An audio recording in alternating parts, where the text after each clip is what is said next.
Hi guys. ఇప్పుడే తెలుసు కదా మూవీ చూసి వచ్చాను. నాకైతే బాగానే అనిపించింది సినిమా. నాకు నచ్చింది కొద్దిగా సినిమా. ఆ, సిద్ధు సిద్ధు జొన్నలగడ్డకి మంచి సినిమా పడింది. లైక్ మంచి రోల్ పడింది యాక్చువల్గా. అంటే ఆ డిజెటిల్ రోల్ అందులోనే చూస్తూ వచ్చాం కదా ఇప్పటిదాకా. అంటే అదే క్యారెక్టరైజేషన్తో ఉంది కదా. ఇది కొద్దిగా డిఫరెంట్ రోల్ వచ్చింది. మంచిగా యాక్ట్ చేశాడు కూడా. చాలా బాగా చేశాడు యాక్టింగ్. అసలు మంచి డెప్త్ ఉన్న రోల్ వచ్చింది. అండ్ తను రాశి ఖన్నా అండ్ శ్రీనిధి శెట్టి క్యారెక్టర్స్ కూడా చాలా బాగున్నాయి. వాళ్ళిద్దరు కూడా చాలా బాగా పర్ఫామ్ చేశారు.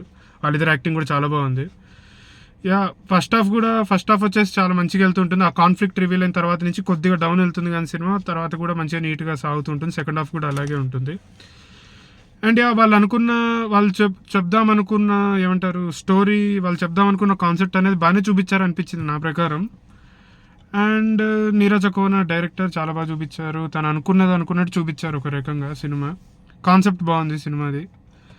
అండ్ తమన్ మ్యూజిక్ బాగా కొట్టాడు. అంటే ఎక్కడ ఓవర్ ది టాప్ వెళ్ళాడు అన్నట్టయితే నాకు అనిపించలేదు. పర్ఫెక్ట్గా కొట్టాడు. సినిమాకి తగ్గట్టు ఉంది మ్యూజిక్ కూడా. అండ్ ఓవరాల్గా ఇంతకు ముందు కూడా డ్యూడ్ రివ్యూ చెప్పినట్టు ఓవరాల్గా ఇంకా మీ ఇష్టం. 2 సినిమాలు కూడా బాగున్నాయి. ఈ పండగకి మంచిగా 2 సినిమాలు వచ్చినాయి. ఇంకా మీ ఇష్టం, మీరు ఏ సినిమా చూద్దాం అనుకుంటున్నారు అనేది. నేనైతే రెండింటికి వెళ్ళమని చెప్తాను. I suggest you watch both the films.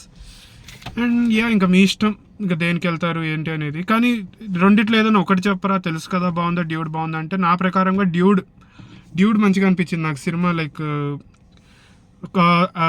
Concept ప్రకారం కానీ లేకపోతే స్టోరీ ప్రకారం కానీ నాకైతే డ్యూడ్ కొద్దిగా మంచిగా అనిపించింది కంపేర్ టు తెలుసు కదా. ఫస్ట్ ప్రిఫరెన్స్ అయితే మీరు డ్యూడ్కి ఇవ్వండి, తర్వాత తెలుసు కదా ఇవ్వండి. అండ్ ఇంకా మీ ఇష్టం. It's up to you guys.